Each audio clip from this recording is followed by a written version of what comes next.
चलिए समझते हैं कि बेहतर आदतें और एक दमदार सुबह की दिनचर्या कैसे बनाई जाती है। अक्सर आदतें बदलना मुश्किल लगता है ना, पर ये काम कैसे करती हैं, ये समझना ही पहला स्टेप है। सबसे पहले चार्ल्स ड्यूहेग की किताब द पावर ऑफ हैबिट की एक बुनियादी बात समझते हैं। दोहे कहते हैं कि हमारी हर आदत एक सिंपल 3 स्टेप के लूप में चलती है, एक तरह से ऑटो पायलट पर। और पता है, ये लूप बहुत आसान है। इसमें बस 3 हिस्से हैं: संकेत, दिनचर्या और फिर पुरस्कार। मतलब आदत बदलनी है तो बस ट्रिगर को पहचानना होगा, फिर हम उस लूप को तोड़ सकते हैं।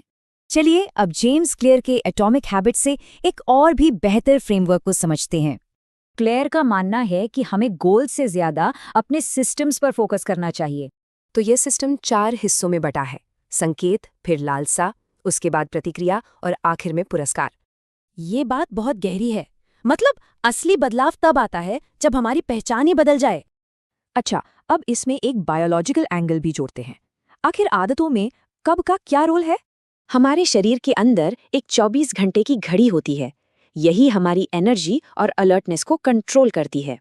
और रिसर्च यही कहती है, सुबह सुबह दिमागी परफॉर्मेंस सबसे कम और दोपहर में सबसे ज्यादा होती है। तो इन सभी आइडियाज को मिलाकर एक असरदार सुबह की दिनचर्या कैसे बनाएं? चलिए देखते हैं।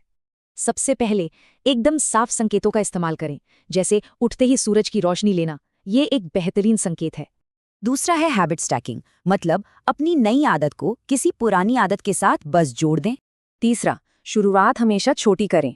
1% का नियम याद है ना? लक्ष्य बस जूते पहनना है, दौड़ना नहीं। चौथा, अपना माहौल ऐसा बनाएं कि अच्छी आदतें आसान लगें। रात में ही कपड़े या किताब निकाल कर रख दें। और पांचवां, अपनी दिनचर्या और पहचान दोनों बदलें। कोशिश नहीं करनी है, बस वो इंसान बनना है। तो बात सीधी सी है, रोज किए गए छोटे छोटे बदलाव ही आगे चलकर बड़े नतीजे लाते हैं। बस रोज 1% बेहतर होने पर फोकस करना है। यही है असली मंत्र। तो सवाल ये है कि आपका अगला 1% सुधार क्या होगा? वो कौन सा छोटा कदम होगा?